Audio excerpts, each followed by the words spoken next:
Hey there guys, it's Klay here back again with another video. As promised, today I will read chapters 2 to 5 of What If Naruto Was Flung Far Back in Time. More information about the author of the story can be found on the description. Anyways, I will now begin. Chapter 2. Start. Madara and Hashirama returned to the cave only to find the teen fast asleep again. They'd wanted to talk to him but some things, like chakra-exhausted crazy-ass shinobi who needed to regain their strength, couldn't be helped. A strange weight had lifted from their shoulders. They knew each other's names, knew they were supposed to be enemies, but in spite of that they had chosen to still stick together. Bet you can't beat me in taijutsu anymore. Madara smirked, Sharingan swirling into existence. Oh yeah? Let's put that to the test. Hashirama grinned but paused to look back at the sleeping ninja. Still, Blondie is weird. Wonder what he was talking about, but at least he's getting better now. Yeah, at least he's talking. Still don't know if he's an enemy and that could be our greatest mistake yet. Let's just be hopeful that he doesn't catch us by surprise. That this isn't going to come back and bite us on the ass. Madara replied darkly, walking out into the clearing while Hashirama put the teen in the sun, purely out of habit. The moment he was done he pulled out a kunai and rushed at the Uchiha, grinning broadly the whole time. Yeah, Madara, put your paranoia to the side. I've for a fight to win and it's really no fun when you're this distracted. Fighting, they were fighting again. Naruto sighed before opening his eyes, squinting through the bright light. They were so persistent. He wondered if they were trying to prove something. He didn't say anything nor shift any part of his body to alert them to his conscious state. He merely watched. He could tell there were Uchiha-style attacks and counter-attacks from the one blob. It was in the way he moved. The other one seemed to be like the Academy style, only way better, more elaborate, but Naruto couldn't be sure. He still couldn't see very well but it was getting better with every blink. Every time one was knocked down, they got straight back up and Naruto admired the ethic. He was familiar with it after all. It was also unclear to him who the better was. They seemed to be equal, which was something that confused the blonde. Uchiha were supposed to be better, but then again, they were supposed to be dead. Naruto supposed if he really wanted to get moving all he'd have to do is go into sage mode. He was forced into a state of motionlessness anyway, so it wouldn't be all that hard but that might startle his caretakers, and he still wasn't sure where he stood with them. They had said that there were no such things as ninja villages, that the Senju and the Uchiha would never work together, but that was just ridiculous. Still, Naruto enjoyed their company, even if they themselves seemed to have been born and raised under a rock. However, they each disappeared in opposite directions every time they left. They did not live together. So that meant two entirely different families having been raised under metaphorical rocks. He knew they had families from the snippets of conversations he'd heard and he was intrigued with some of the things they spoke of. Still, this was confusing in ways that he'd never been introduced to before.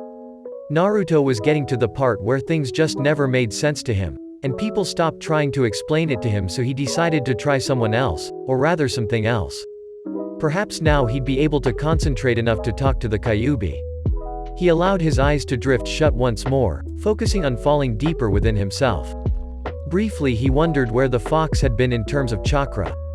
He shouldn't have taken this long to recover in the first place. Drip, drip, drip. Opening his eyes, Naruto was delighted to find that not only had he succeeded, but he was standing as well. Stretching out and grinning broadly, the blonde took full advantage of this sudden turn of events. This is way better than just lying around all day. Naruto said out loud, not caring in the slightest that there wasn't anyone around to hear him. Taking off with a chuckle, the blonde raced through the corridors to find the fox. He wasn't particularly eager to see the fox, not after what had happened during the fight with Pain, but oh well. Desperate times called for desperate measures. At least this was the place where he had met his Oto-san. Just thinking about it made Naruto giddy. It sucked that he still didn't know who his mother was, but that was alright. He'd ask Ba-chan about it later. The splash that the water made as his feet slammed down on it always amused Naruto. His mindscape really was something, even if it was only a sewer. It was still fascinating, but now was not the time to be making trivial observations. He'd reached the turn that led to the Kyuubi's cage. Hey, Fuzzball, you awake? Naruto screeched into the darkness that usually shrouded the Nine Tails. He slowed down to a walk before stopping outside the bars that contained the powerful beast. One blood-red eye opened in annoyance before large teeth gleamed at him. The growl was deep enough that it vibrated right through Naruto, making him feel like he'd just been in an earthquake. I'll take that as a yes. Naruto grinned, not intimidated by the fox's quirks anymore. So how come I'm still down and out? Naruto continued. It is my job to keep you alive from life-threatening injuries. There's not much even I can do against stupidity, and you, brat, have it in spades. Kyuubi sneered, not at all enjoying this visit.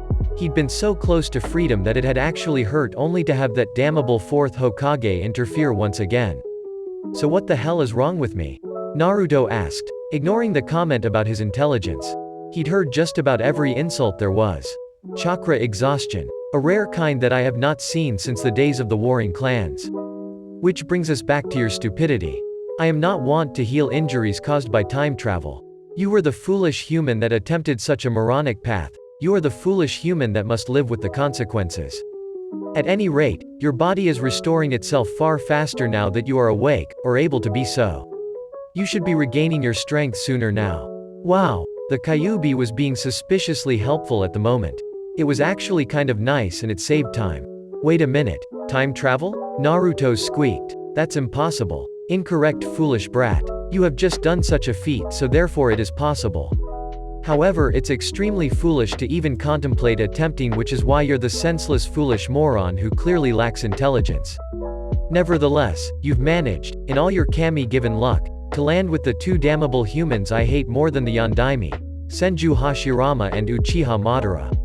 The founding fathers of that pathetic crater you call a village. They are perhaps the only two humans in this era who are too stupid and too curious to kill you upon sight. Instead they cared for you, when all others would have ended you. Kyuubi chuckled darkly. Well, they would have tried, but they would have found it a much more troublesome pastime than what it was worth. So Konoha really doesn't exist? Naruto was, amazingly, grasping this concept well. No, not for several more years. But hey, now you can have a hand in the creation of the place. Who knows, I might even give you a few pointers. Kyuubi being helpful was something to worry about, so to save his own sanity Naruto decided to pass that off for sarcasm. So what do I do now? Naruto whispered. And how did I get here? You know, you're surprisingly agreeable today, brat. Perhaps on some unconscious level you already knew this. Either way, I don't care what you do now so long as it meets two conditions. Don't die and leave me alone. Thanks for the support, fuzzball. Naruto snapped before his features softened somewhat. And thanks for the information. Usually you're more of a pain about things. I've come to the conclusion that if I give you what you want, you'll leave faster, so now it's your turn to hold up your end of the deal. Leave. The lone blood-red eye closed, indicating that the fox was done talking now. Naruto backed away, his mood now reflecting on what he had learned and the implications thereof rather than exuberant over the fact that he was able to actually move around in his mindscape. So he was really in the past. Unless the fox was just messing with him. Aw man. Why hadn't he paid closer attention to history? How was he going to convince the two that were taking care of him that he was from the future and that where he came from, they were the greatest ninja to ever live? Hang on? Since when were Uchiha Madara and Senju Hashirama friends? Well, what do you know, the bonds of friendship seem to be a one in every generation kind of thing. Kakashi had told him about Obito. Then Eros Sennin had told him about Orochimaru once. It just sucked that they always ended the same way, and that was badly. Naruto was jerked from his mindscape when someone shoved something into his mouth. He opened his eyes to see the Uchiha blob in front of him. You missed breakfast. He was informed curtly. This kid, this serious Uchiha. This was one of the greatest ninja ever, and he was force-feeding Naruto? Fate had a terrible sense of humor. Naruto was inclined to agree with Neji on that one. Are you going to kill me? Naruto managed to rasp out when the cup was taken away from his mouth. Seemed they were feeding him liquids. Made sense since he couldn't exactly chew while unconscious. Do I need to? Madara replied, quirking an eyebrow. He was perfectly serious. I won't fight you, or Hashirama. I respect you too much for that. Naruto replied. Respect? You don't even know us. Madara replied with narrowed eyes. Oh, lay off the suspicion, Madara, he just complimented us. Hashirama chirped, returning from wherever it was that he'd been prompting the Uchiha to roll his eyes. Trust Hashirama to completely disregard the possible danger this boy presented. I don't have to. You too. You're Uchiha Madara and Senju Hashirama. You may not be it now, but you'll be the two greatest ninja in the elemental nations since the Sage of Six Paths. Naruto sighed with a small smile, ignoring or missing the tensing of the two shinobi at the mention of their full names. I know so. What the hell is he going on about? Hashirama whispered not so softly to Madara. I'm not from here, this time I mean. I've come to the realization that I'm from the future, about 80 years or so to be exact. Naruto interrupted. Time travel? Is that even possible? Madara was skeptical. Ooh, time travel. How fun. Quick, tell me what the future is like. Hashirama yelled happily, not at all concerned with whether it was possible or not. Do they have really cool jutsu? Are the girls kick-ass craze? You can't be serious, Hashirama. Madara complained. Nothing is impossible, Madara. You just have to have the right determination. Hashirama lectured the Uchiha as though speaking to a small child before returning his attention to a weakly chuckling blonde, his tone growing serious. Now, Naruto was it? Tell me, do the children still fight in the wars? I guess I might as well explain everything, well, everything that I know. I wasn't the most attentive person, but who knows, maybe I'll know more than I thought. Anyways, all ninja belong to hidden villages and wear a headband to show which one they belong to. See, like mine. I belong to Konoha, only the greatest village ever. Naruto began. Not every shinobi does though. Some are rogues and some leave, slashing through their symbol to show that they are no longer loyal to their village but that they're still ninja. There are even some ninja who wander around, like nomads. Anyways, there are a lot of ninja villages but there are only 5 that are considered to be really powerful. They're called the 5 Great Shinobi Nations. Naruto began to tell the two, who despite their earlier reservations over whether or not Naruto was a spy or an enemy were listening intently, all about the shinobi world he'd grown up in. He spoke of the cage and what it meant to be one. He spoke of the allied nations and smaller ninja villages. He spoke about things he hadn't even been aware that he knew of until it just came out or popped into his head. Man, if his team could see him now, they'd be impressed with how much he actually remembered, understood and could relate to others in a way that was possible for them to understand as well. The more he spoke, the more captivated Hashirama and Madara grew, growing comfortable with his large sparkling blue eyes, and becoming infatuated with the clear love that Naruto held for his village. It was simply impossible not to trust the teen. He gave detailed explanations about the ranking system and how the missions were ranked accordingly, making sure that no ninja got a mission above his skill level unless the client lied about the mission. This fact particularly interested Madara and Hashirama. They seemed to be overly pleased with it. In fact, Naruto guessed it had something to do with the children they'd asked about earlier. Naruto continued talking, telling them all about Konoha, how it was run and what it represented, the bonds that they developed with their fellow ninja. The will of fire. He spoke until the sun crested in the sky and then sank low into the horizon, until his voice was hoarse and cracking, and still it seemed like he hadn't said enough. He was growing too tired to stay awake though, and his sentences kept trailing off. He supposed that tomorrow was another day, but he'd come to realize something in the process of speaking. He had the opportunity to change everything that had ever gone wrong. All the mistakes, all the heartaches, like the ninja wars that had given birth to shinobi like Nagato, he could change it all. He wanted to change more than just the wars. Konoha, no matter how much he loved it, needed to be changed. There were some things within the village that Naruto knew with all his heart were not right. He'd change it, he'd make Konoha a place where bonds were true and lasting, where every man, woman and child felt the will of fire right to their core. But not because they were forced to or because they were brainwashed to, but because they wanted to. Iruka-sensei had told him that a child, the way they were, always depended on how they had grown up, how their parents deemed to raise them. So, treating Konoha like his child, Naruto was going to raise the strongest will of fire he could, in all of the people that came to call the place home. He wanted to create a world where no one would ever want to run away from it, no one would ever want to betray it. A world strong enough to withstand any attack. But no matter how much Naruto tried to stay awake, no matter how much he tried to tell them everything in one day, he couldn't. So when the blonde finally nodded off and started snoring, Madara lifted him and placed him back in the cave, under the blanket that Hashirama had stolen for him so many weeks ago.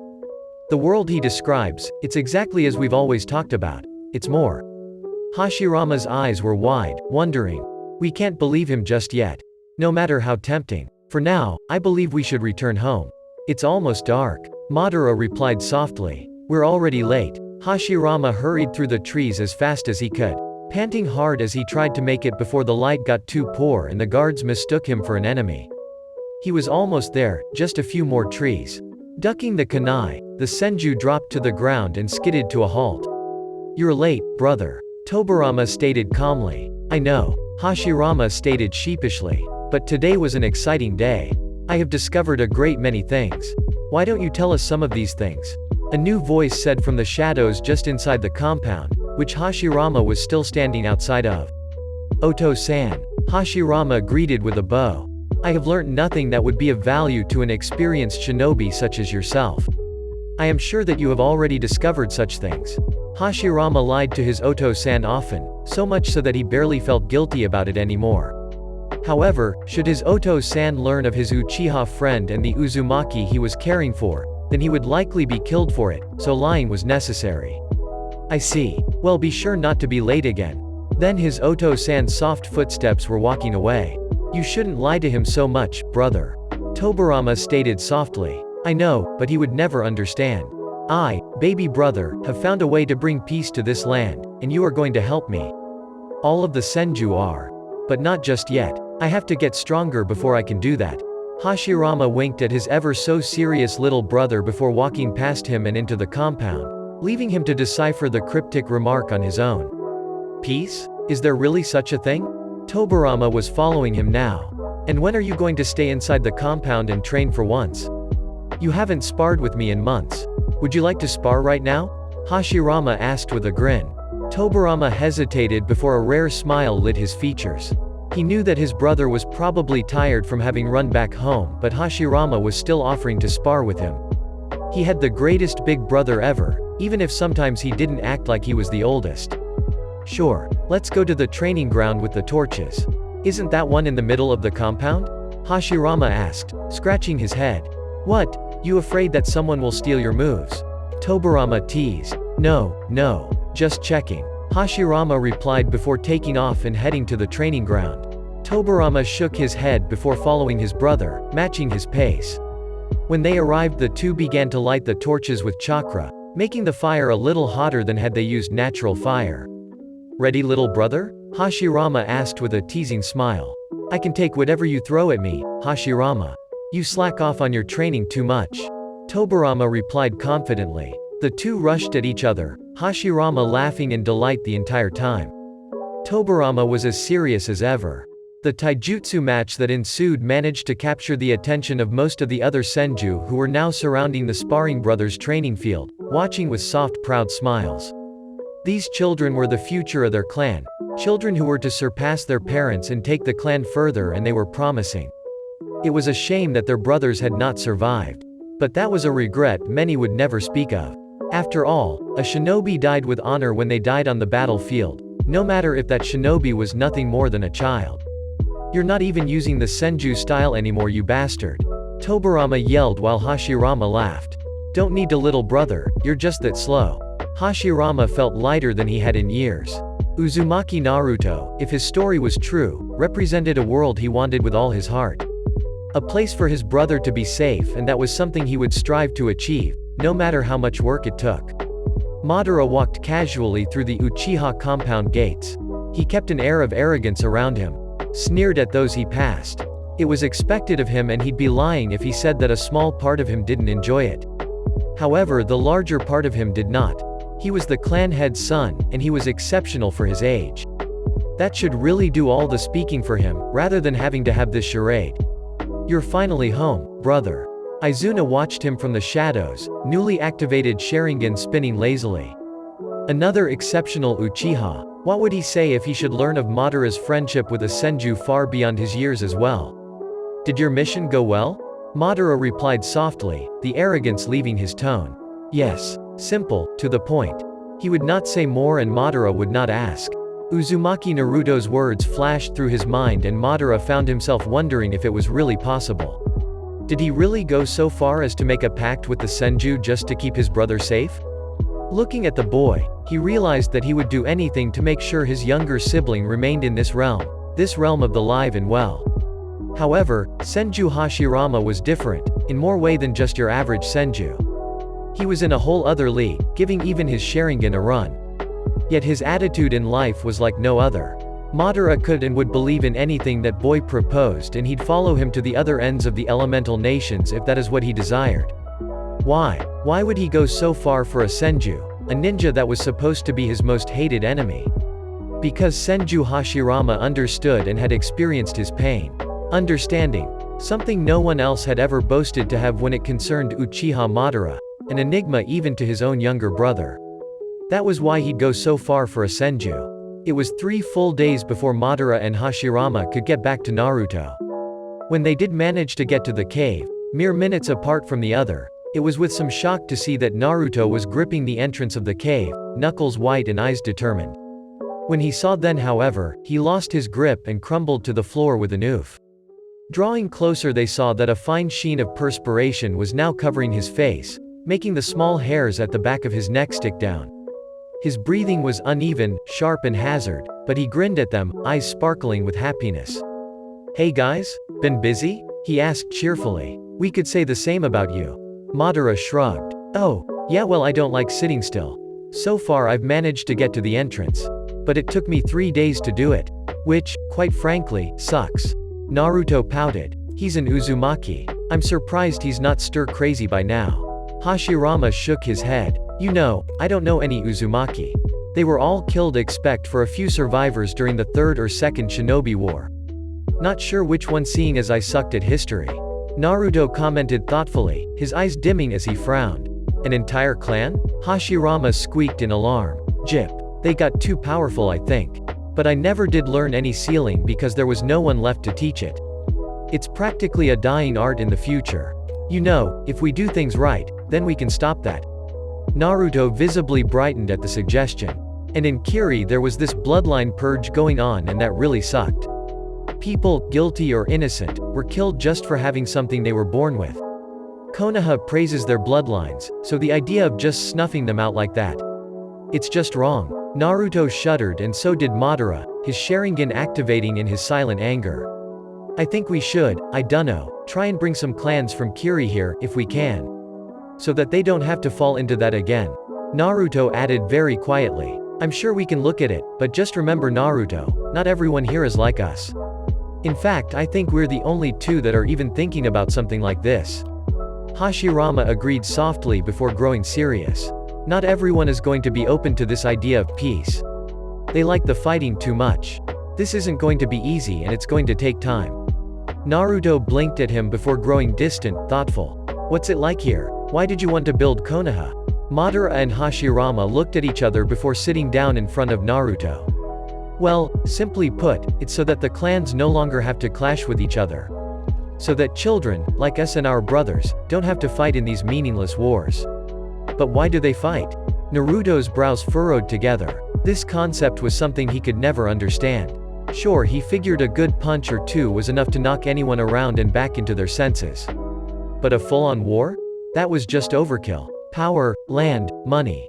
It doesn't matter why. They just do. The problem is, that in these warring times, shinobi aren't expected to live longer than 30 years. That is just a fact of life.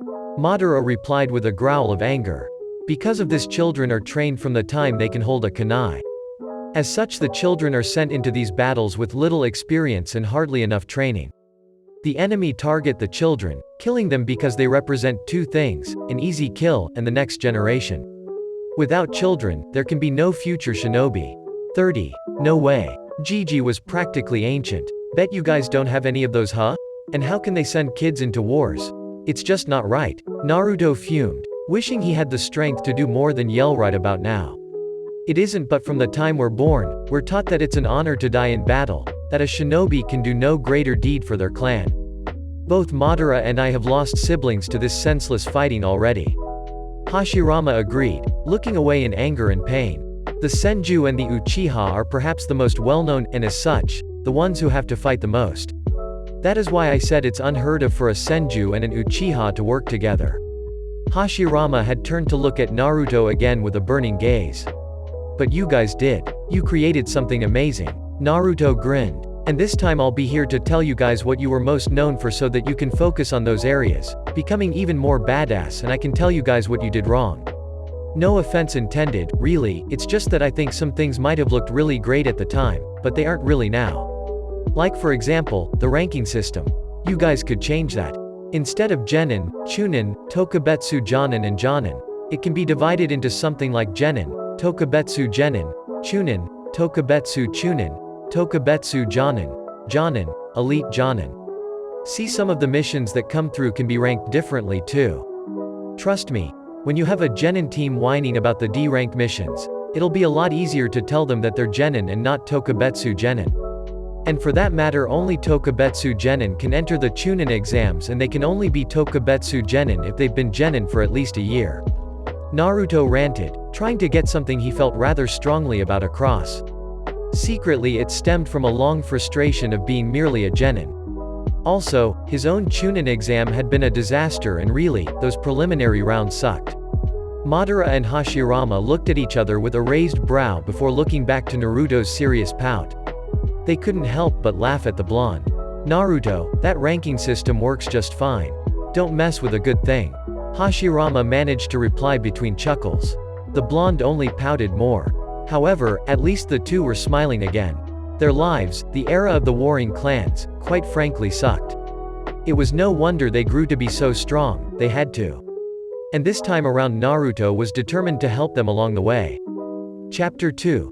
End. Chapter 3. Start. Naruto huffed in exhaustion as he leaned heavily on Madara's left side. I never knew walking took so much energy. He gasped. Cheer up, Naruto. You're getting better all the time. Hashirama offered with a warm smile. Aw man, you don't get it. I've never been down and out this long. Naruto whined. I'm an Uzumaki, he added for further protest, and Hashirama laughed.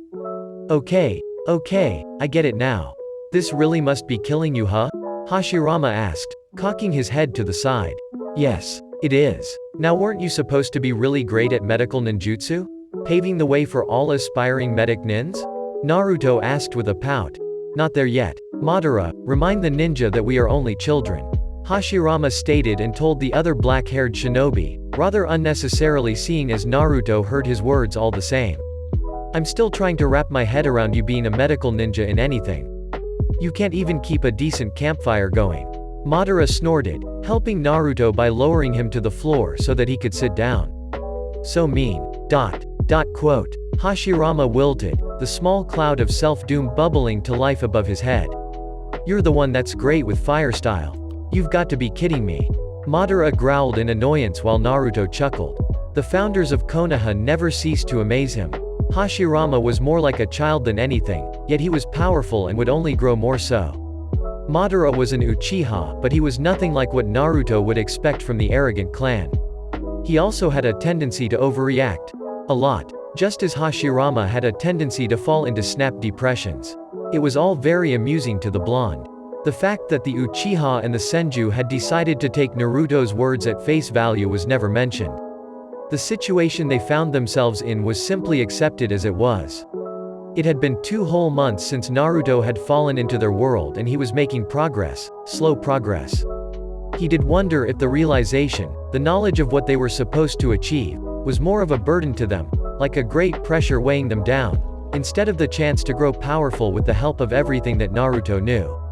After all, it wasn't every day that one learnt they were supposed to be the founders of a village such as Konoha and keep the peace across the entire elemental nations. Not only that, it had to be daunting to realize that they were the creators of an entirely new way of life, a different way of living. It was a way of life that was, as Naruto had seen it, in danger of extinction because of mistakes that could not have been foreseen at the time of Konoha's creation. But then, he remembered that he was the child of prophecy, and he had been carrying that title for a while now, and that in his hands rested the fate of his precious people. If he did this right, then everything in the future, his true present, would turn out perfectly. Or so that was his plan. He did wonder if his actions would interfere with the birth of certain people, the natural events that he had come to know as his own reality, but he'd never actually find out because he had no idea how he'd gotten here in the first place, and he had no idea how to go back to his own time either. So he was stuck here, and he doubted he'd live that long anyway. Mito had lived long enough to see a very young version of his mother, but that was all. "Hey, I managed to remember some stuff that you guys might be interested in," Naruto stated suddenly, getting the other two's attention immediately, and pulling his own mind from the somewhat depressive thoughts. Truthfully, he'd been talking to the Kyuubi again as he seemed to end up there when he fell asleep. Since he couldn't leave without waking up, and when he went back to sleep he just ended up back in his mindscape anyway, the nine-tailed fox had grudgingly begun to have conversations with him. Naruto even got the feeling the fox didn't really mind the company, even if he grumbled about it. It was odd company, but Naruto didn't mind so much either. "Yeah, what did you remember?" Madara prompted, seeing as Naruto seemed to have drifted off. "Well, let's start with you, Madara." Naruto grinned while Hashirama finally snapped out of his depression. The Kyuubi had seemed reluctant to tell Naruto anything about Madara, reminding Naruto that the Valley of the End had been a result of a fight between Madara and Hashirama, where the latter had supposedly killed the former.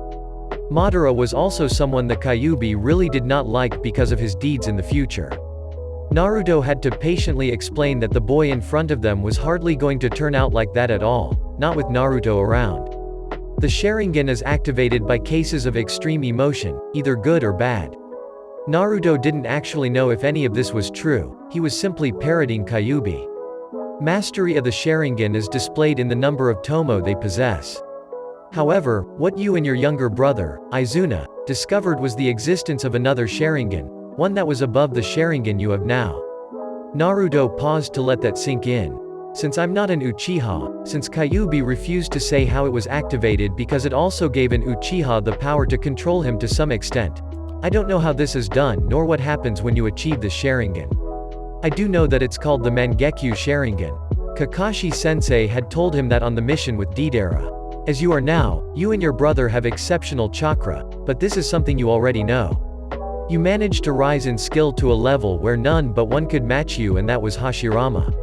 Naruto finished. So, basically, due to the Uchiha's own paranoid secrecy, you don't know much. Hashirama summarized. There's another level to the Sharingan. Madara whispered, completely awestruck. Yeah, and the abilities are unique to each Uchiha who awakens it. I've heard though, that the circumstances under which a Mangekyo is awakened is not pleasant. Naruto looked down, eyes growing sad. I can imagine. Since it takes such high emotional standards just for a normal Sharingan, what would it take for a new level? Madara mused, looking towards the sky with a frown. Well, I guess that's what you and your brother Izuna figure out. Naruto grinned, looking back up again. Now Hashirama, as I've already stated, was a renowned medic, setting the standard for all those who wish to follow that line of learning. He's also a censor, a kenjutsu specialist, once owning a scroll that carried just about any weapon imaginable. He also created the greatest Kekkei Genkei in the ninja nations, that as far as I know was never really passed on to any of his children or grandchildren for that matter. The Mokuton, a combination of water and earth style. I can explain a little of how it works since I had this sensei who had the Mokuton because some sicko decided to experiment on a bunch of kids to see if any of them would ever be able to use Mokuton. My sensei always did say that he could never be able to measure up to your abilities. It was also a rather sore topic for him, so it wasn't talked about much. Was he related to me? Hashirama asked, tilting his head slightly, since his body accepted the Mokuton. No idea. His name was Yamato, but Kakashi-sensei sometimes called him Tenzo, which used to make him really annoyed for some reason. I'm guessing it's his previous name or his real name. No idea why he needed a fake name to begin with, but oh well. As for the Mokuton, it's a mixture of both water and earth chakra, flowing together at the same time. Something that I've been told is incredibly hard to do. Never tried to see if I have more than one elemental affinity, so I wouldn't know if it is. But I'll take their word for it, my sensei's that is. Naruto grinned sheepishly as he rambled. I'm sorry to say, Naruto, that explanation isn't very helpful. Hashirama's sweat dropped. Well then let's try something else. Naruto muttered to himself. He raised his right hand and tilted his head slightly. Let's pretend I have earth chakra and I focus it in this hand. He began and the two nodded. He raised his left hand and stated again, and in this hand I focus water chakra. They nodded again. Yamato Taiko almost always began a Mokuton jutsu like this. Naruto finished by placing his two hands together like Yamato did often. I think I might actually get it now. I can't expect a better explanation than that because well, I hardly expect anyone to have the patience required to explain something so complex to him. They might have only given him the very basic of explanations to begin with so that they could explain something else to him. Hashirama muttered, starting to think out loud while Madara smacked his forehead and Naruto pouted at the other boy's word. Anyways, Hashirama was also a master of senjutsu. Naruto added with a frown of defiance at the Senju who didn't see it. Senjutsu? Yeah, it's where you utilize the natural energy in the air around you. Not everyone can do it. Naruto's grin was back as he answered Madara's question. It's really dangerous too because if you use too much your own chakra is overwhelmed and you turn into stone. Not enough and it's kind of pointless. Naruto wasn't about to go into a rather lengthy explanation on senjutsu. He still wasn't entirely sure what would happen to his own sage mode should he try to enter it. The little things like that were what was holding him back when it came to telling them more about it. It was too dangerous. He didn't want them to get hurt trying. They were still technically just kids, younger than Naruto currently was. Not by much though, just younger. They were possibly 14, perhaps 13 where Naruto was 16. So essentially, both of us kick ass? Madara asked with an Uchiha-worthy smirk. I've been saying that from day one. Naruto pouted, tempted to shake his head. Hashirama just laughed while Madara grinned himself before yanking Naruto back to his feet. Come on hotshot, we've still got a lot of work to do. You're taking too long to recover. Naruto felt like groaning and grinning at the same time as Madara forced him to try walking once again. Madara landed near the compound, taking his time in walking through the gates.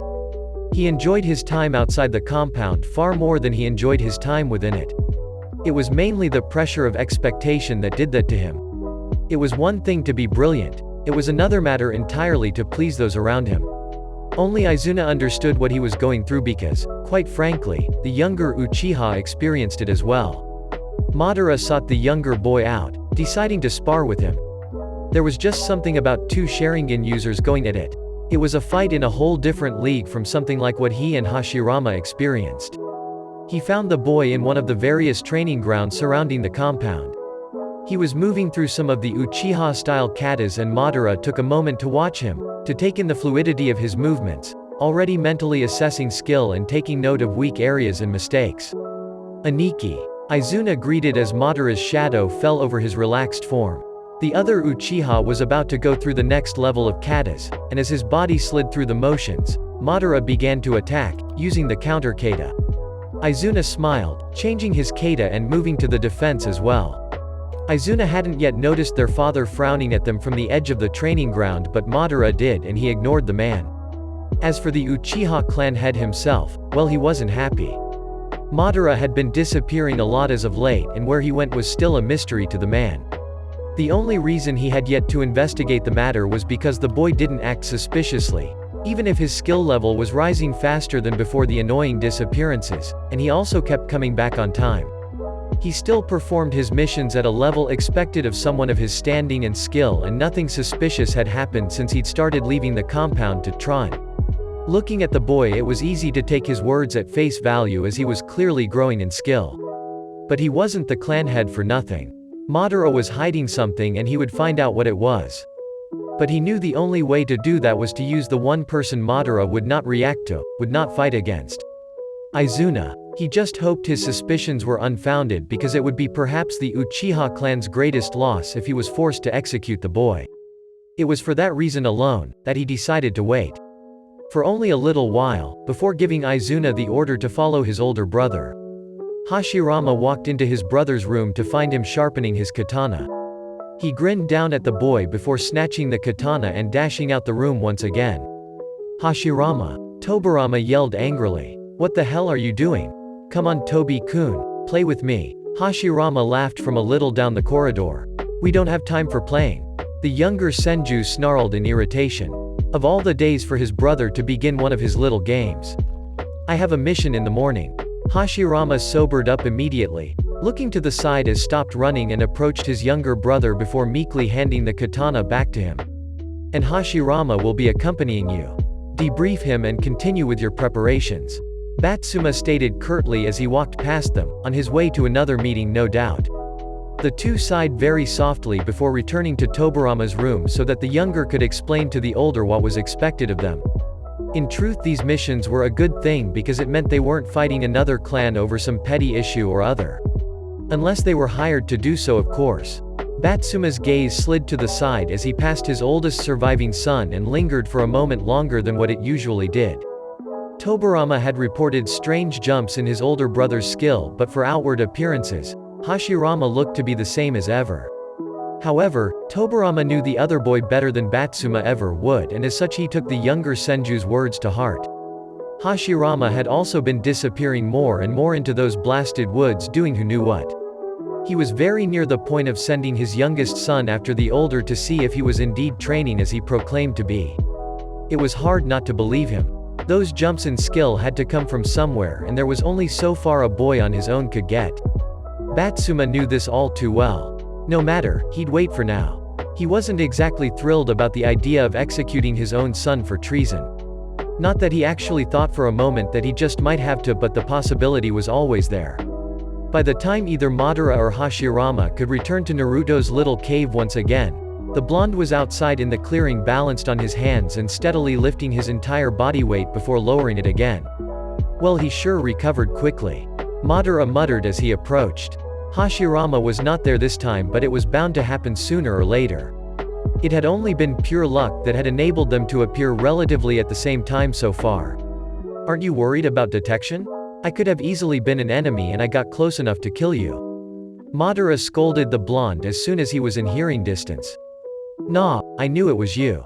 I can sense it. Naruto grinned, not pausing in his full body push-ups. Really? Are you a sensory-type ninja? Madara asked, tilting his head to the side so that he could observe the blonde's movements. It seemed like he was almost fully recovered. Dunno. It was just something I picked up on how to do while I was out. I couldn't move, but I could feel everything. I guess it was the ninja paranoia getting desperate or something, but I never lost it after I woke up.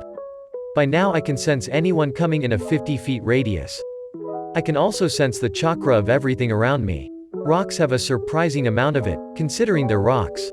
Naruto replied, lowering his feet to the ground so that he could face the Uchiha. I heard the Uzumaki were pretty good at sensing. Perhaps it's a latent ability that was awoken due to the circumstances. Madara supplied. Perhaps. Either way, I now know if there's anyone approaching me other than you or Hashirama. So far, no one does. I can tell you that you both live in exact opposite directions and that it's not really all that far from each other considering you're mortal enemies. Naruto replied with a grin. Interesting as that is, it's kind of useless information for me. Madara raised an eyebrow in amusement. So how far have you recovered? I'm not at 100, but I'm getting there far more quickly now. At any rate, I can spar with you guys now. Naruto offered before using his orange jacket to wipe the sweat off his neck and chest. Oh? Well then, want to give it a go? Madara asked, getting into a taijutsu stance. Naruto glanced at him before laughing. Trying to get me while I'm down, Madara? I've been doing exercises all day. But he hadn't said no yet. I'll go easy on you. Madara shrugged, not at all deterred. Naruto shook his head in amusement before getting into his own stance. The two sprang together at the same time, throwing punches and dodging them with ease. I see you've sparred with an Uchiha before. Madara commented when they separated for a break. One of my teammates was an Uchiha. You're more like him than what he'd ever admit. He likes to think he's original. Naruto smirked in reply. Was he a good shinobi? Madara asked in interest. He just might be directly related to you. I'm starting to see some resemblance. He was also the son of the clan head, second son. He was considered a prodigy, but not in the same league as his older brother, who was considered to be better than the very best. I suppose you could say my teammate was brilliant in his own right, but to him it was never good enough because he always compared himself to his older brother. Naruto explained, eyes growing distant and his tone thoughtful. His brother, what kind of Uchiha was he? Madara asked curiously. He never said a word about what Itachi had done or the fact that Izuna had been killed before Konoha had even been created, and sure as hell didn't plan to either. Naruto had come to the conclusion that while he might never know what had really happened on that night, the night the Uchiha were massacred, there was more to the story than what had been told, and the same could be said about what had happened to Izuna.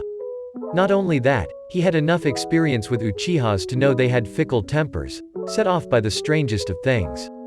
He didn't want to risk setting off Madara's and causing everything to fall apart before it had even begun. A strange one. I never really met him, and the rare times that I did he always confused the heck out of me. He was insanely powerful, that's for sure. Naruto settled for instead. He felt it was a fair answer and as accurate as he could give because he really didn't know much about Itachi. He didn't encourage the conversation any further and rather leapt back into the spar, taking it upon himself to attack Madara, a vicious grin on his features as he did so. Madara grinned back just as viciously as he returned the blow. Neither could say who was better. Neither was trying to prove it to each other either. They were merely testing each other out and having fun at the same time. Hashirama gripped his brother's armor as he crouched behind the large boulder. The younger Senju was out cold, forcing Hashirama to protect them both. This mission was something they should not have been sent on. They were in over their heads. Completely. What the hell had his father been thinking? Hashirama would thank Kami and every other deity he knew if he could manage to get both his brother and himself out of this mess alive. Where the hell did those brats go? One of the enemy shinobi demanded of another. It was easy to hide Tobirama because he was knocked out. However, Hashirama had to try very hard to keep his own chakra under wraps. I don't know, but just find them and kill them. The other enemy barked back. Hashirama knew that he'd have to fight sooner or later, knew it would either be him or their enemy, but he was reluctant to leave his younger brother's side for even a moment. Wait, what the hell was that? Hashirama peeked around the edge of the boulder, praying he wasn't spotted, only to see the two adult shinobi looking around frantically as though looking for something. From his vantage point, Hashirama was able to see exactly where the kunai came from, watched as it sailed through the air before embedding itself into the space between one enemy's eyes. He fell to the ground in a useless heap, dead before he even hit the ground. The other ninja reacted to the kunai, pulling out his own and tossing them in the direction the first had come from, but it was too late. The unknown attacker had already moved. Looking a little worse for wear there, Hashirama. A familiar voice chuckled in his ear. Madara. The older Senju felt like he was going to cry. Let me guess, you're after the same scroll as I am? Madara asked with a frown. It wasn't uncommon for the Senju and the Uchiha to clash on missions. Probably. But this mission had a lot more adult shinobi than what our intelligence said it would. I managed to take out 5 of them without getting injured. As a result, I'm exhausted and Tobirama was knocked out. I only just managed to get us out of the line of fire. Hashirama reported to the Uchiha in a crisp, quiet tone while the Uchiha nodded as he spoke. So this is your brother, huh? Looks nothing like you, that's for sure. But he also appears to be around the same age as my brother. Madara mused, studying the unconscious Senju. Are you alone? Hashirama asked, finally realizing that this little conversation could very well get them killed and not by their enemy. Yes. Same bad intelligence as you guys got, I suppose. Perhaps it was a setup? Someone trying to get the Uchiha and the Senju to fight, or at least to take a few down. Madara frowned as he thought it over. No matter. We'll complete this mission. I'll just copy the scroll with my Sharingan and that way we'll both have it. Mission complete. Madara continued while Hashirama smiled gratefully. I saw Naruto the other day. He's almost fully recovered. We sparred a little and everything. Madara added on a completely unrelated note. Hashirama bit his lip to stop the chuckle. Alright then, I'll be right back. Since you did most of the work, I just have to play clean up. Madara was gone before Hashirama could stop him. The Uchiha returned some minutes later, tossing a scroll at the Senju. I don't know about you, but I actually wouldn't mind just hanging here for a day or two, but I have no idea when your little brother is going to wake up, and I don't imagine him being exactly welcoming of the idea of an Uchiha. That being said, I'll see you around, Senju. Madara gave the other an arrogant smirk and a cheerful wave before disappearing again. Hashirama couldn't help the large smile that spread across his features. It wasn't that the adult shinobi were hard to kill per se. It was more along the lines of there were so many of them that he'd have been chakra exhausted before he managed to get them all, because he would have had to use chakra to kill them. Only an extremely lucky shot would have allowed a kunai to kill them, as Madara had achieved upon arrival. Hashirama was convinced that the man had been so flustered by the Senju's presence that he hadn't noticed the kunai in the first place. Madara could thank him later. With a tired sigh, Hashirama tucked the scroll away before getting to his feet and shifting his brother so that he was now on Hashirama's back. With a last weary smile, Hashirama concluded that it was good to have powerful friends before starting the long trek back home. Madara handed the scroll to his father, not saying a word of how the mission went nor that there were Senju involved because then he'd be asked why he did not kill the Senju. That was a road he did not feel like going down. Not to mention his heart had almost literally stopped beating when he seen Hashirama crouched so pathetically behind that boulder, almost desperately clinging to his baby brother in a way that Madara could wholeheartedly understand. That look of utter exhaustion had been near panic-inducing for the Uchiha and he'd had to bite his tongue for the pain in order to stop himself from rushing out foolishly.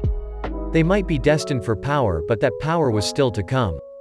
They were currently only children, powerful children but children all the same. This mission was completed in an uncannily short amount of time, Madara. His father commented tonelessly. Someone had already attempted it so the forces guarding the scroll were scattered and depleted.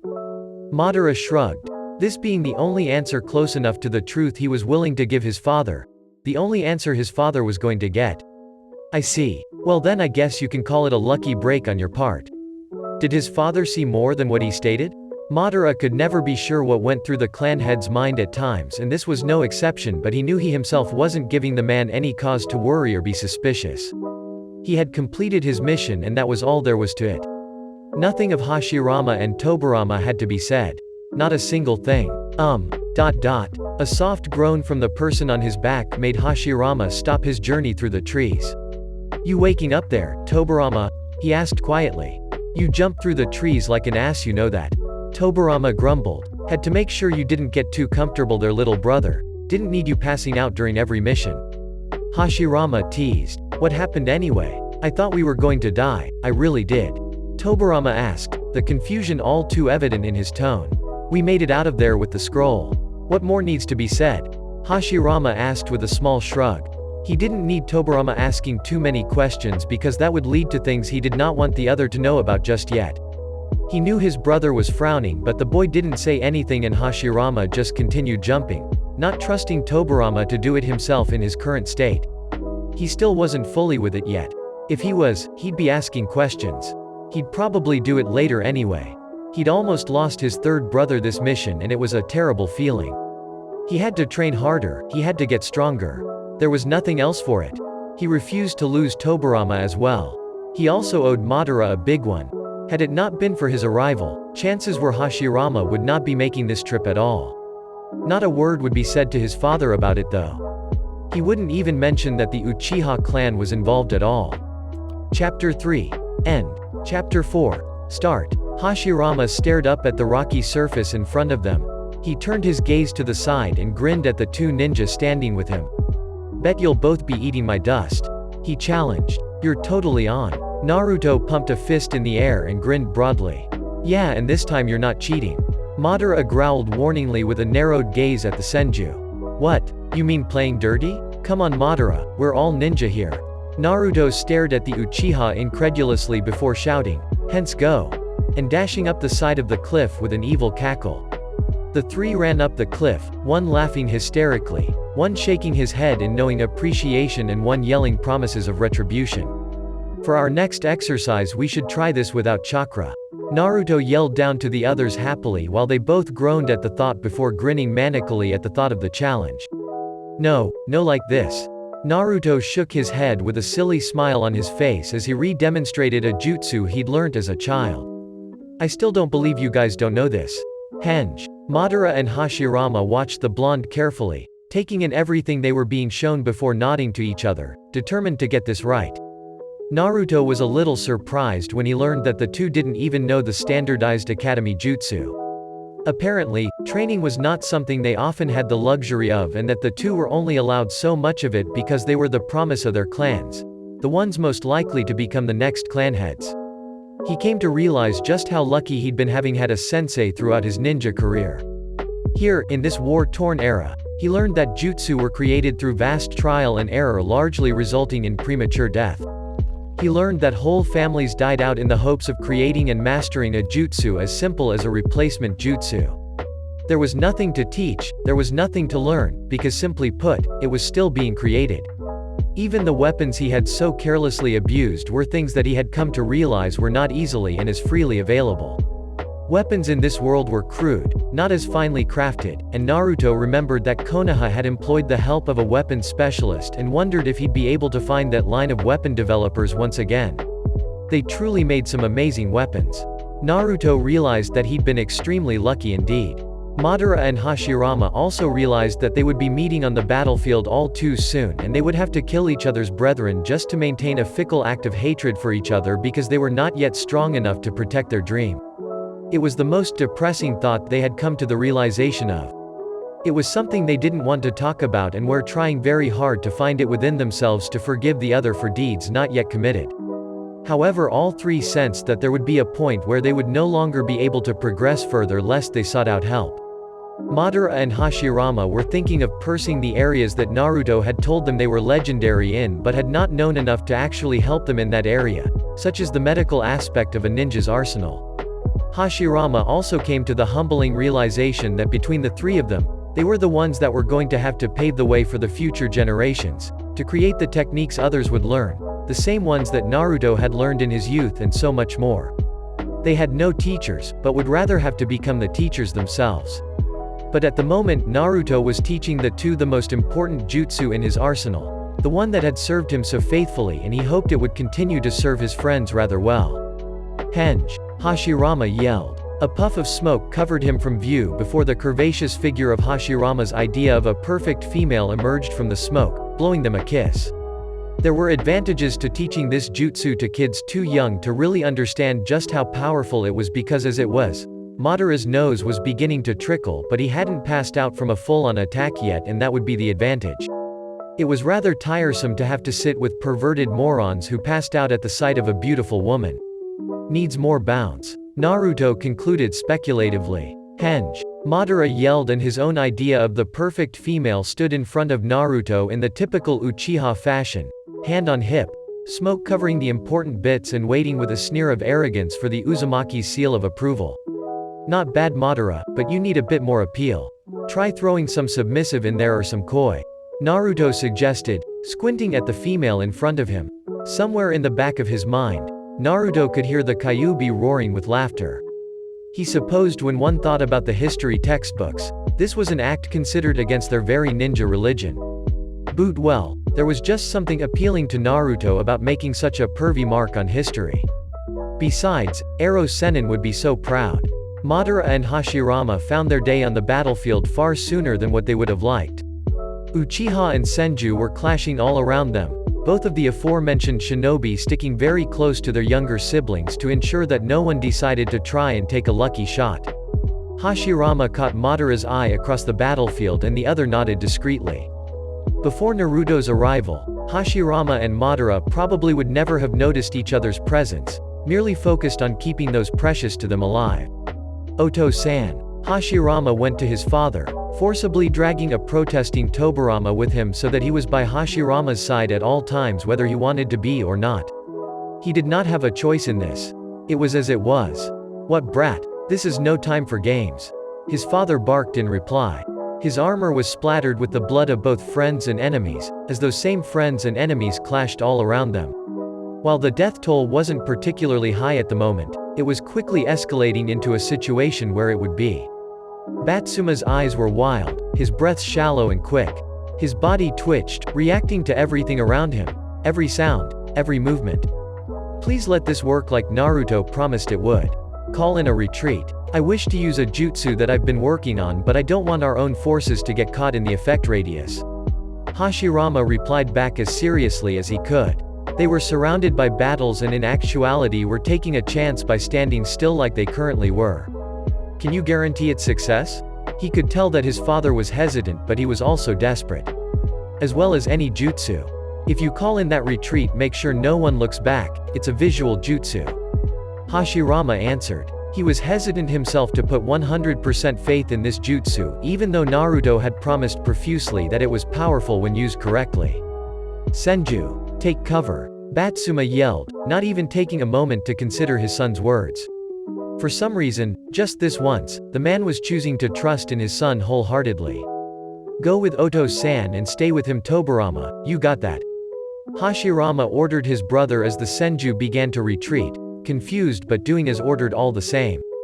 Before he could be questioned further, Hashirama spun around and clasped his hands together.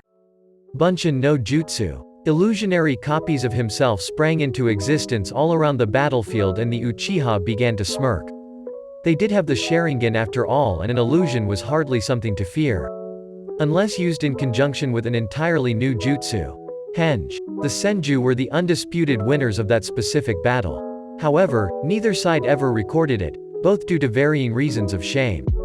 For the Uchiha, it was pretty obvious, for the Senju, because they had allowed the boy to unleash the jutsu in the first place. Something about underhanded tactics. But Hashirama and Madara laughed uproariously about it all the same. Without fail. For years and years to come. This has gone on long enough.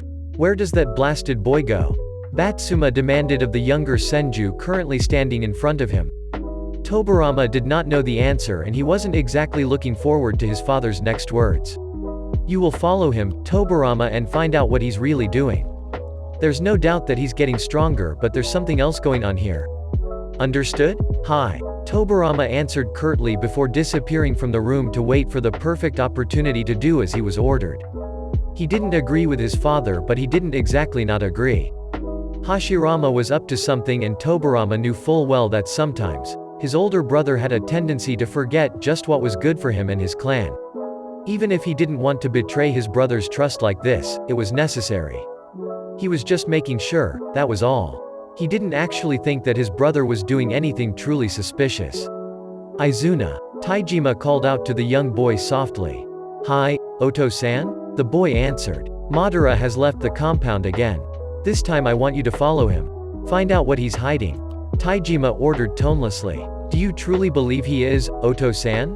Izuna asked carefully. I know that you idolize him, Izuna, but this is something you'll only understand when you're older. For now, you must do as you're told. Hi. Izuna didn't linger to ask another question. Man guys, it's been ages. What the heck have you been doing? Naruto whined the moment the two of them walked into the clearing, which was also hearing distance. Some of us have actual duties to perform. Madara replied. And some of us have Uzumaki clan heads to meet because they're marrying said clan head's daughter.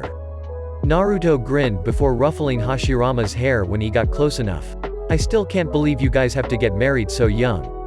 Naruto shook his head. Not the Uchiha. They're too arrogant about their own abilities for that stuff.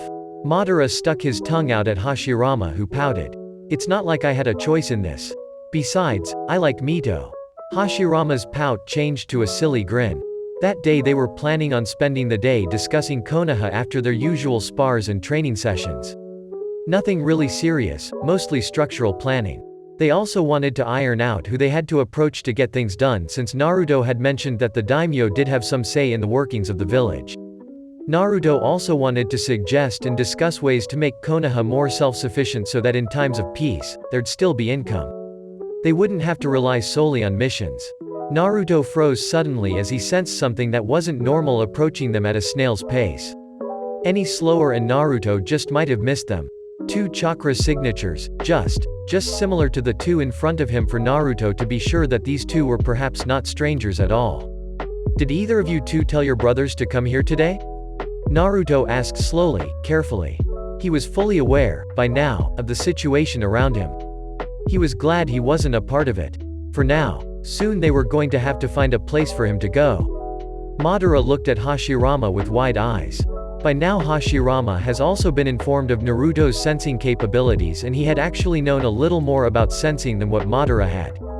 Tobirama was the better sensor of the 2, and they did have some sort of regular contact with the Uzumaki.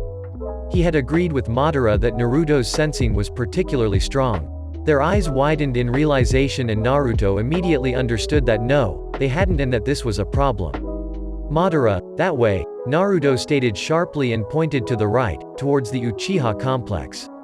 Hashirama, left. They both disappeared with an impressive display of speed as they rushed to retrieve those who were most precious to them, and also ironically the ones that could ultimately destroy them, in this moment.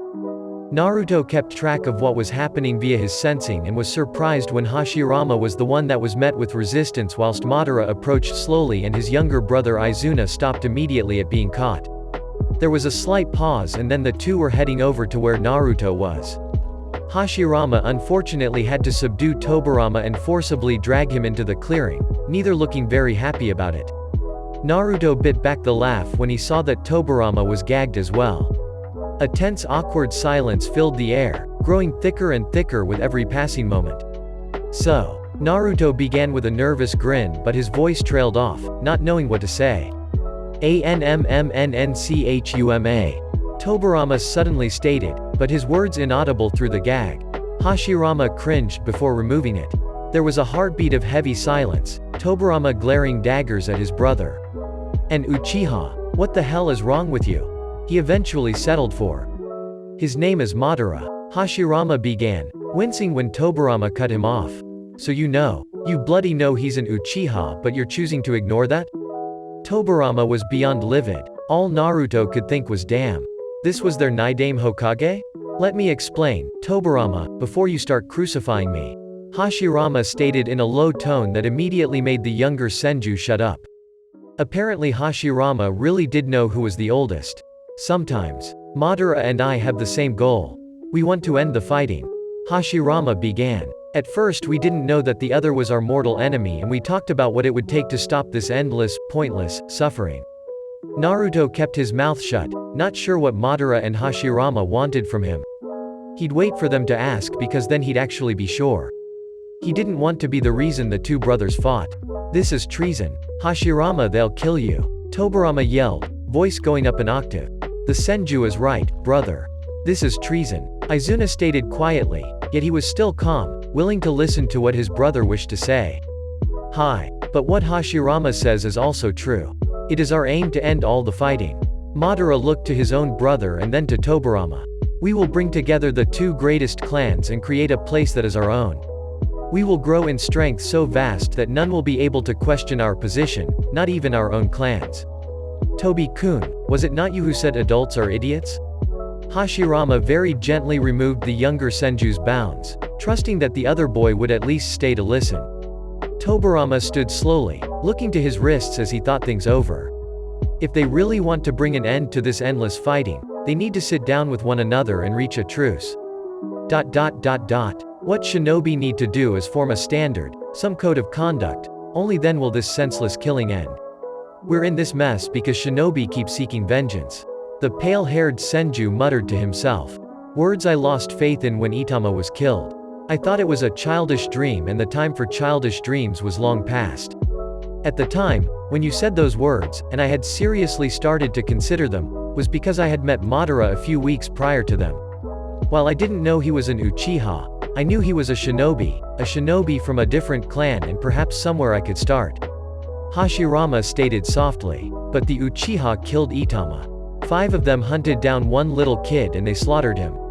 Without mercy." Tobirama seemed desperate now, eyes filled with the emotions he usually kept tightly in check. "And we have killed their brothers. Just as we have lost those we hold precious to us, so have they. The two you see in front of you, Izuna and Madara, they're all the other has left, just as you are all that I have left," Hashirama stated firmly, grasping Tobirama's shoulder and looking into his frantic gaze, trying to both calm and reason with the boy. "Those Uchiha, they were adults. The same ones that believe wholeheartedly in the way of the shinobi that we have grown up with. But listen to me Otouto, there is another way. A better way, but it'll be up to us to make it come to fruition." Naruto watched as the Uchiha said nothing, neither of them, but instead absorbed the words spoken by both the Senju. The parallels were quite staggering when thought about, and it was hard to understand. But at the same time it wasn't, why the two clans clashed so much. They were two sides of a single coin. This senseless idealism that shinobi have nothing to look forward to other than a bloody death on the battlefield. "I hate it," Hashirama growled, glaring at the ground. "You, better than anyone in the clan, know exactly how I feel about this. You've seen how father refuses to listen. So Otouto, help me change it. I told you I'd found a way to end it all and this is it. I had said I was going to need your help, so help me? Please." He looked back at his brother, his gaze every bit as pleading as his tone. Tobirama was silent as he considered what his brother said. Chestnut eyes that almost looked red, glanced to the two Uchiha, considering, calculating. "You, Uchiha, what say you?" he asked, tone having changed back to his usual calm, controlled, facade. "I will tell you what I told your brother, long before I knew he was a Senju. Perhaps if I had known, that time being our second meeting, then perhaps I would have tried to kill him. As it was, I said that as shinobi, death is always knocking on our door. From what I can tell, the only way to avoid that is to be upfront and honest with the other side. Perhaps even form an alliance with them. We'd have to break through the pride that all shinobi possess, trust in each other enough to have that vulnerability in front of each other. Each side protects that which is theirs, so it's not really hate that they feel, maybe. For myself, it's only the need to protect my younger brother. I don't hate the Senju, not really. Madara explained, looking at Tobirama as he spoke, and Naruto noticed that Madara's words were not something he had shared with his younger brother because the younger Uchiha was looking at his Aniki with new understanding. The Senju did not look away, but Naruto got the impression, as was a force of habit more than anything else, that he didn't want to look away from his enemy. But how? Izuna asked suddenly, looking to his older brother. You start by standing firm and never wavering from your convictions. Hashirama replied. Right, Madara? Hi. Then you attain unmatched strength and power because no one will follow a weakling. Madara agreed. We'll just keep mastering jutsu upon jutsu. We'll reach a point where the adults won't be able to ignore us anymore. Naruto got the impression that this was a conversation that the two had had before because they were grinning faintly at each other as they spoke. We focus on our weak points, training every chance we can get. Hashirama finished with a serious nod. And then when we have become the undisputed leaders of our clans, we bring them together and end the fighting. We'll live in a village where children don't have to fight in senseless wars, where there's a ranking system so that no one will receive a mission above their skill. There will be a school where children are taught what we're left to figure out in the heat of battle. Madara nodded as well, a tiny smile tugging at his lips. This was the day, before Naruto's arrival, where Madara and Hashirama had officially decided where to place their village, to actually build one at all. It was the day their brothers had watched them before reporting to their fathers. It was the last carefree day of their friendship. Now, however, it looked as though their friendship could possibly grow to contain 2 more members, their dream that much closer to becoming a reality. What of him? Tobirama jerked his head towards Naruto. He's the proof that this whole thing is possible. Hashirama grinned broadly as though he'd been waiting for Naruto to be involved. Uzumaki Naruto. Great to meet you. Naruto grinned. Clan name in your first introduction? Izuna muttered as though this idea was foreign to him. He's a weird one, but he's not from here. Hashirama agreed with a shrug. He's from our village, the one we want to create. Baka, you're not explaining this very well. Madara hissed in annoyance at the older Senju, who fell into one of his depressed states with a muttered, I'm sorry I'm so inadequate. Madara. Naruto is from the future, where our dream to create a world without fighting became a reality. For him, he grew up in the world we envisioned. Madara stated simply, his tone daring anyone to try and call him crazy. Yeah, where I come from it's common practice to introduce yourself, with your full name. If you're lucky, people will fear your name and there won't be any fights at all. My sensei was like that, most of the time. Naruto explained with a smile. I think I was really close to having people fear and respect me. Too bad I'll never know. I just mastered Sage Mode too. He added with a pout. Anyways, where I came from, was a village called Konoha, and it was founded by the Senju and the Uchiha. Naruto paused to frown. However, the fact that Madara and Hashirama were friends before the founding of the village was never taught to us, so I guess this happened the first time around, but instead of explaining things to you two, the clans got involved and the friendship was ended. How do we know we can trust you? Izuna asked with a slight frown. Because he speaks of far too many things that can't be lied about. To fabricate an entire way of life, one is bound to make mistakes, to leave out details.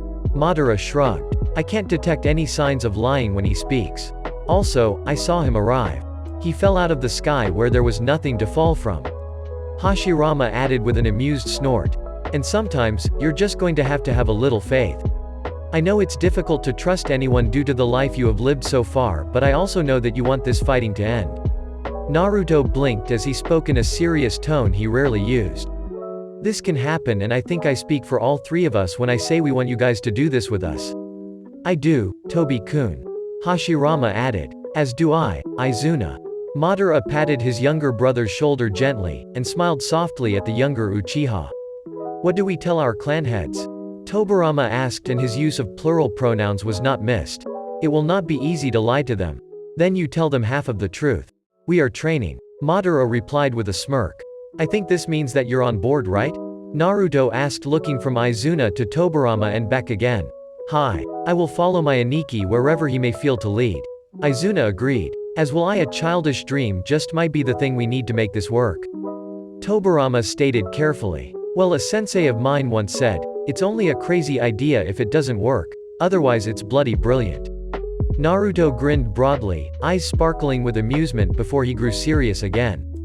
As far as I can remember, Izuna was just as skilled as Madara in the same areas. You two focused on everything and worked together, growing in power by each other's side. Tobirama was a master at all water-style techniques. He was particularly badass in genjutsu. A sensory type much like my father was, could possibly have been the inspiration for my father. But you already knew he was really good at sensing. I read once or heard once that he was really good with spacetime ninjutsu. We already know that he's really good with kenjutsu since that's his favorite style of attack, and as such he's also really good with taijutsu. He also created a technique that's based on spacetime ninjutsu, I suppose. It's called summoning, impure world reincarnation. He was quite known for it. Naruto replied thoughtfully. Edo Tensei? What does it do? Hashirama asked, eyebrows pulling together.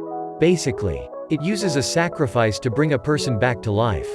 But it's not true life, and the one that performed the technique is able to control the one who is brought back to life. It's a horrible jutsu. Naruto spat out with a disgusted shiver. But I could understand why he'd make it. He classified it a kenjutsu, so I guess he felt the same way. Naruto looked at the younger Senju then, whose mouth was hanging open at the explanation of his skills. Tobirama, sometime in his life, acquired and learnt to master the use of a blade called the Sword of the Thunder God. Let me tell you, that blade is a bitch. It zaps you every time it touches you. Kunai only act as conductors. Some jerk stole it from the leaf before defecting. My teammate, Sasuke and I, we ended up destroying it when we were genin. Sorry about that. It must have been something to see it in action though. The idiot that stole it couldn't really use it. Naruto continued, hoping to distract the Senju from his depressing thoughts of the need for a jutsu that brought the dead back to life. While it might have been you and Madara that founded Konoha, he was the one to really get it going. He established the organizational system, and stuff like the academy, the Anbu, the Chunin exams and the police force. Naruto teased the older Uchiha and Senju as well as informed. But Hashirama only smiled fondly. Yeah, I can just imagine that. Hashirama grinned. He was the one that actually inspired the idea for Konoha. So this is real? Tobirama whispered, you're really from the future? Hi. Naruto nodded enthusiastically. I think I need to sit down. The pale-haired Senju muttered with wide eyes, prompting his older brother to laugh. Izuna, are you ready for this? Are you ready to work harder than what you ever have before? Madara asked his younger brother very quietly. Hi, Aniki. I will help you to make your dream a reality. Izuna smiled at his brother and Madara finally relaxed. As Naruto watched the two Uchiha, he began to see just why Sasuke had been so devastated about his older brother. There was a bond between them that no one would ever begin to understand. Chapter 4. End. Chapter 5. Start. Tobirama bowed to his father before he approached. His father was sitting at a low table, reading over some documents. A soft wind fluttered the banners that hung nearby depicting the Senju clan crest. The young Senju sat down on the tatami mat across from his father, keeping his head low. What have you to report? Hashirama, in my observations, was not conducting any behavior that can be seen as harmful to the clan. He was, as he says, training. He appeared to be working on a technique that shows great promise, but it is a long way off from completion. Not all lies, just twisted versions of the truth. As they had agreed upon. I see. Quote. But Tobirama could tell that the man was still bothered.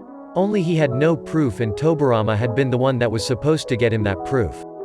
You may leave now. Tobirama got up and started to walk towards the door, but he paused just before he reached it. Oto-san, I will be joining Hashirama from now on. Then he left, smirking to himself at the slight startled jump in his father. It was reassuring to think that one day, he'd be stronger than the man who willingly sent his own sons to die in battle. It was a feeling that made everything seem so much lighter for him, to know that they were going to change this twisted existence and make it better for everyone. Come Oto-uto, let us train. You've fallen far behind. Hashirama teased as he called the younger Senju over. Let's work on your water-style jutsu for today. Tobirama, on one hand, was worried that his brother was perhaps setting his heart up for failure. But on the other hand, he was also extremely glad that he now knew what his brother was doing, where he was going. He was also more than happy that he could stand by Hashirama's side, train with him, because Kami only knew how much he'd missed the older boy. They were brothers, all that the other had left, and they had to move forward together and bring about the change they wanted in this world. Master one jutsu at a time. Iron out their weaknesses. Work to make themselves near invincibility. All of that started right in that moment. Hi Aniki. But can you keep up with me? Tobirama smiled at his brother and quirked an eyebrow. He was, after all, a master at water style. Well, at least, he would be. Izuna. The young boy turned at the sound of his name and looked at his father questioningly. Oto-san? What have you learned? There is nothing of concern. He trains just as he says he does. Izuna shrugged, watching Madara throw shuriken at a target while simultaneously ignoring their father's presence.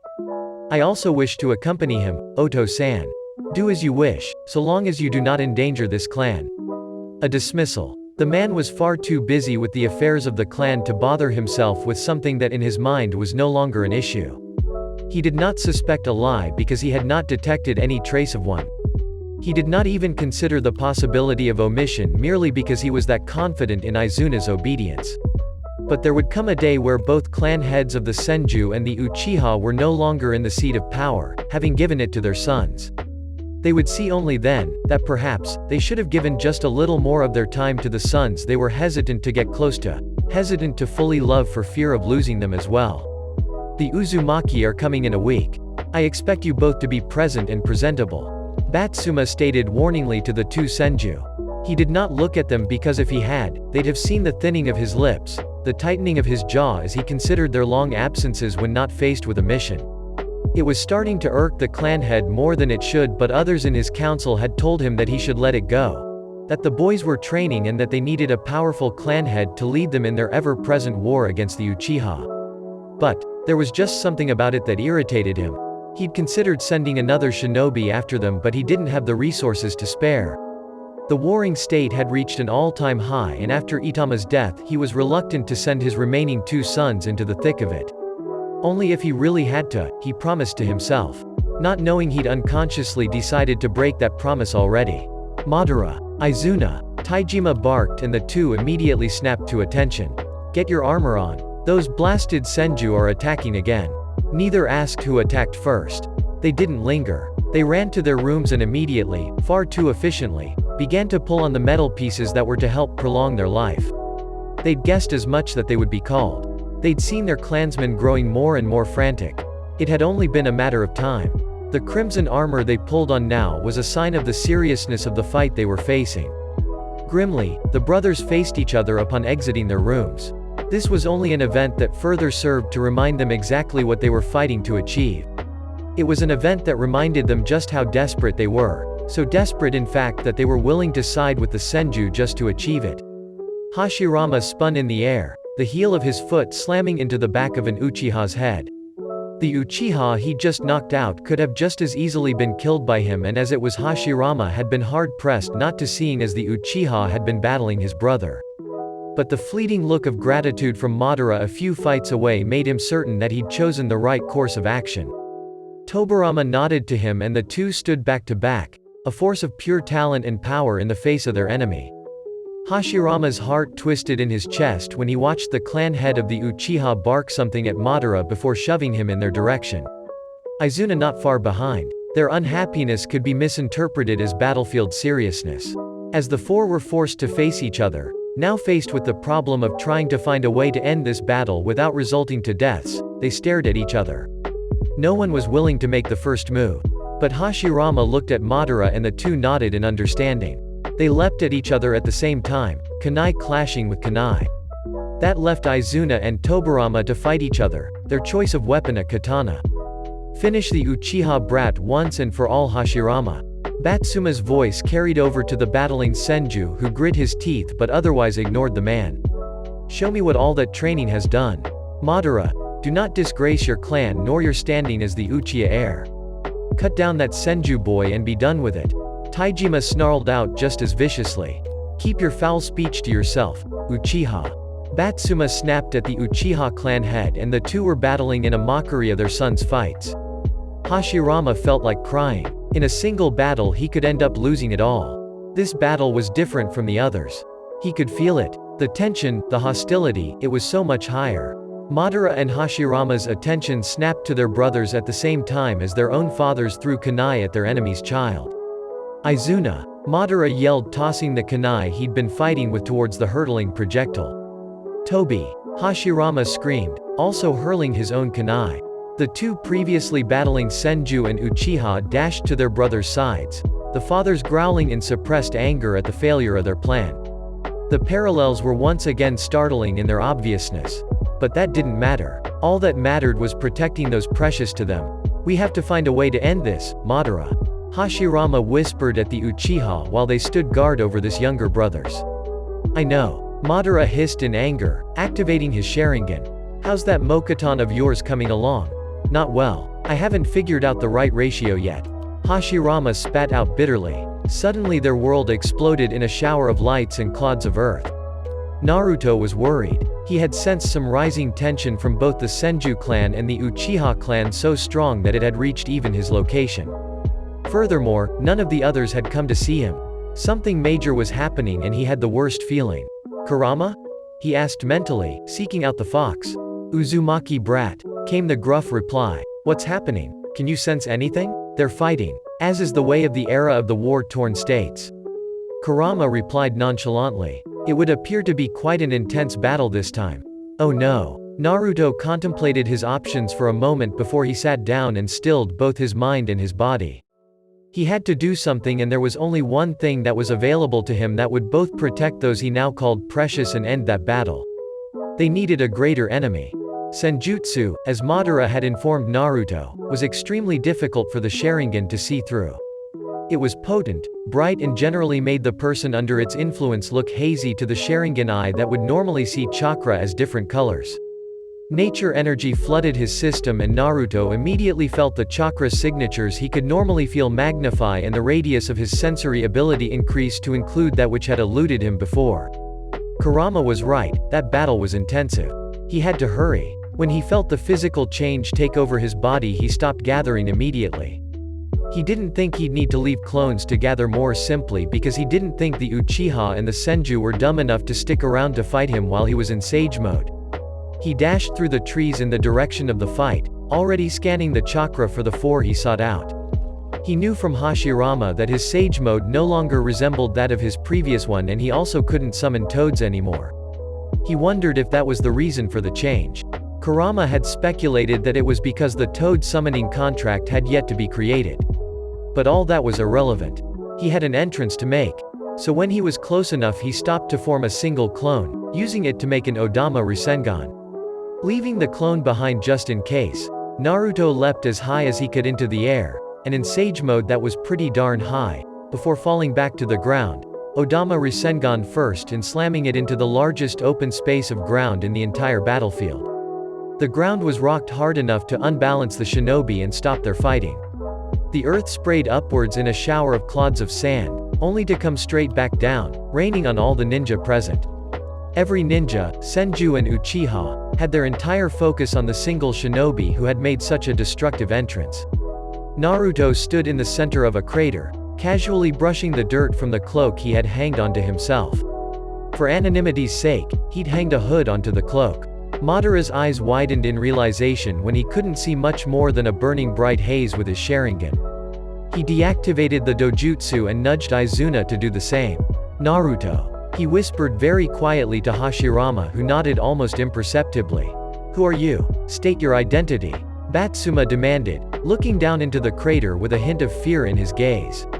"Now I thought it was standard ninja protocol to leave one's name unknown," Naruto drawled in reply, taking on a lazy stance and tilting his head at the Senju head. "Your identity became our business when you interrupted our affairs," Taijima snarled. "Your affairs? But you see, I beg to differ. I live around these parts." Naruto's tone had grown steadily colder as he'd spoken. "You're trespassing on my land. This is no man's land. It's a part that all clan disputes are typically fought on. Hashirama interrupted merely because it was to keep up with appearances. In fact, he was fighting off a large grin. "Didn't you hear me just claim it as mine, boy?" Naruto growled at him. "It is my suggestion that you leave. Go home, nurse your wounds, or face my wrath. I can guarantee you that there are none here that could even hope to match my strength. Not even those who possess the Sharingan." Batsuma and Taijima looked to each other before snapping their heads away in disgust. They had no choice and they knew it. Anyone could claim no man's land, but typically no one claimed all of it. Clans had to fight somewhere and they'd rather not do it on the land they'd fought so viciously for. It was with a grudging mutual hatred of the person still lounging in the bottom of the crater of his own creation that the two clans fell back. They'd continue their fight another day, but for now, they had to gather what knowledge they could on this mysterious shinobi. It was a whole week before the four could return. When they did, they were staring at Naruto differently and he cringed. He knew he hadn't exactly spelled out the extent of his skill to the others, but that didn't mean he'd kept it from them. They merely hadn't asked. The sad part was, when he was in Sage mode, he had sensed that there really wasn't anyone on that battlefield that could have beaten him. There were no such things as Jinchuriki, so that make Naruto even more miles ahead of the others. Until that little scuffle, he hadn't actually realized just what kind of a position he found himself in. He had the power to make everyone obey him. It was a heady feeling, almost overwhelming, and he'd had to suffer with it for a week. Seeing the other four now, helped to remind him that it was the wrong course of action to take. He had to do this the right way. That, I guess, is some of the power of Senjutsu. Naruto began with a casual shrug. "Why didn't you tell us about your power?" Madara asked. "You never asked. Besides, I didn't think it was all that important since I wasn't about to be fighting. Also, where I come from, my power isn't all that amazing. I didn't actually realize that I was so far above you guys. To me, you're still the founders of Konoha, the unbeatable Senju and Uchiha. You guys are legends to me. Sure, where I came from, I had power, but there were others who had equal power if not more. Like I said, you four will become a force so powerful that you'll build a village and no one will be able to stop you. Do you really think the other clans would just sit by and watch you put an end to the only thing they have known their whole lives?" Naruto replied. "What I did. You guys will be more powerful than that. What was that jutsu you used?" Izuna asked before either Madara or Hashirama could reply. "What, the Rasengan?" Naruto tilted his head and the younger Uchiha nodded. "It's a jutsu that my Oto-san created. It doesn't have any hand signs and it's basically pure chakra manipulation." Naruto replied, not quite comfortable in explaining the technique that was originally the fourth Hokage's. Hashirama sensed his discomfort first and smiled. "It's an awesome jutsu. I think you'll be rather well known for it." Naruto laughed nervously at the strange praise before scratching the back of his head. "Well, that was just one version of it. Wait till you see my others. They get pretty destructive." At his casual announcement, the four boys' sweat dropped and chuckled nervously. Just how insanely powerful was this kid? And he was so humble about it all. He didn't even realize just where he was. No. Madara looked carefully. He noticed the slight shake the kid's hands had. He noticed the forming dark rings under his eyes. Naruto realized. He was having a hard time ignoring it though. "So, you said we'll be more powerful than you?" Madara asked quietly. "Hi. Remember, there will be those who will seek to darken your vision. We need to be prepared for that." Naruto nodded, gaze growing serious. "Therefore, we need to train and keep training, no matter what. My sensei once told me when I was a genin, on my first C-rank mission, that there are people out there, younger than what I was, but more powerful than him. He was pretty powerful himself, so at the time it was really hard to believe him." Naruto smiled sadly at the mention of his sensei. They could all see it. No matter how many happy smiles the boy put on, he still missed his family, his friends. He missed the life he had, but he wouldn't leave them, not now. They knew that too. Naruto wouldn't go back, unless they forced him to. "Hi, so let's get training." Tobirama interrupted with a smirk. Naruto tilted his head as he watched the spar in front of him. Izuna and Tobirama had known each other before they had been asked to follow their older brothers and find out what it was they were hiding. They had met on the battlefield before, and according to them, it was only sheer luck that had kept the Uchiha from not killing the Senju and vice versa.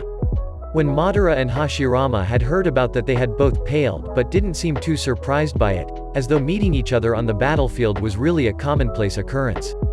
It had been 3 months since that day where Izuna and Tobirama had been told the truth, and all 5 of them had come in leaps and bounds. But they were reaching a point where they were going to have to seek another's help in order to go any further. It had been nearly 5 months since Naruto had arrived in this world, and he had learnt that he had absolutely no affinity for fire or lightning whatsoever. He did have some affinity for earth and water. They hadn't tested yin and yang yet, but the Kyuubi had assured him that he had yang chakra in spades, or rather the Kyuubi's yang chakra. The others had come to accept that what Naruto had told them of their strengths were indeed their strengths and hadn't wasted time trying to see if there were others. Except for Tobirama, who, Naruto came to realize, was extremely fast. It got Naruto thinking about the Yondaime. If Jiraiya had been taught by the Sandaime and he in turn had been taught by the Nidaime, then it was safe to assume that the knowledge of the Nidaime's skills would have been passed down from teacher to student, even if it had only been in the form of stories meant for nothing more than entertainment. Was it possible that his father had seen the second Hokage as something of a role model? He'd come to realize that there were things that Minato had done that emulated Tobirama to some extent. Like the sensing ability and now the speed. So that got him thinking to things that reached outside his knowledge. Just what had Tobirama created and what had his father emulated? He didn't even know what element his father was. He came to wonder who had created the Kage Bunshin, or the Henge, or even the replacement jutsu. It was impossible to say, and now it was lost to them because Naruto knew the 4 who had quite possibly been the creators and was teaching it to the others. Kage Bunshin, however, was still a little out of their reach. At most they could create 5. 5 was still way better than anyone that Naruto knew. It helped with their training though, the 5 that they had made. It also showed Naruto the gap between his generation and theirs. They were so far ahead already and they didn't even realize it. Naruto had taught them all he could, but he wasn't very well versed in the areas they were pursuing. His help mostly started and stopped with a few jutsu, such as the standard academy jutsu. Naruto himself didn't exactly have a vast collection of jutsu, and since he wasn't about to teach them the Rasengan, his knowledge was only further cut down. It meant only one thing. Soon they wouldn't be coming here anymore. Soon they'd been training under someone else. Soon they'd agree to only meet on the battlefield. Waiting for the right time to end it all.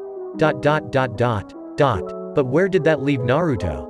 Mito-chan's coming tomorrow. Hashirama happily informed the blonde as they watched together. The older Senju had a silly grin on his face. A grin that had steadily been growing sillier and sillier with every mention of the Uzumaki. They didn't see each other often. Traveling was dangerous, but that didn't mean Hashirama was any less fond of her. Naruto smiled warmly for the older boy. He was happy for him and loved seeing the Senju so excited. In this state of war and death, it was rare. Naruto had occasionally accompanied either the Uchiha or the Senju on their missions, and he'd learnt just how brutal it was. He'd learnt what it truly meant to be a shinobi and was shocked at the change that Hashirama and Madara and brought about in the world that he'd grown up in. Konoha, he realized now more than ever, was a place he loved with all his heart, and he'd do anything to protect it.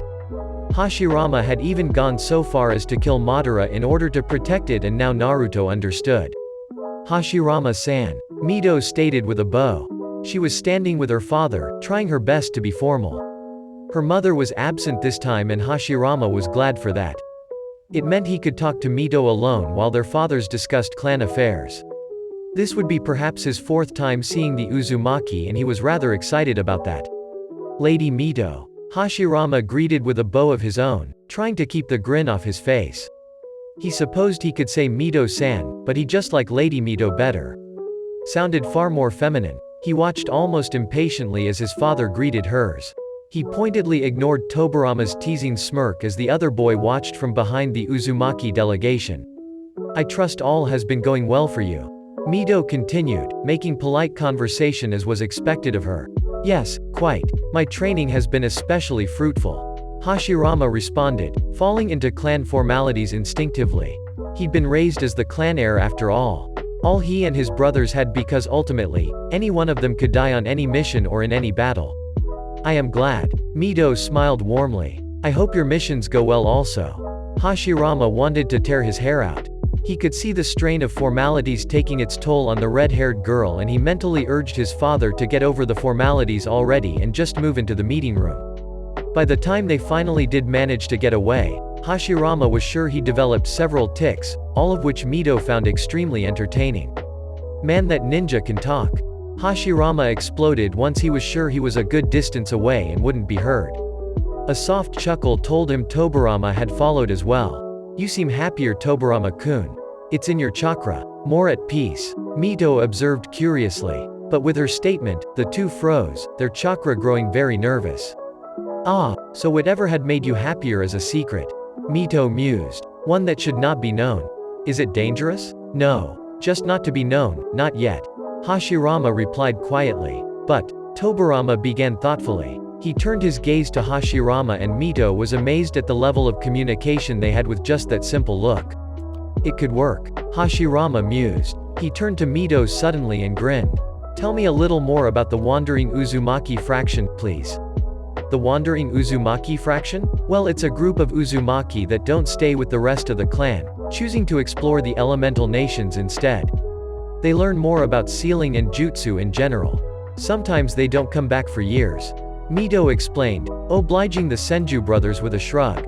So it really wouldn't be uncommon to meet an Uzumaki outside of the clan? Tobirama asked carefully. Not really. Mito agreed. Does this have to do with your secret? I love her more and more every day. Hashirama sighed with a silly grin on his face.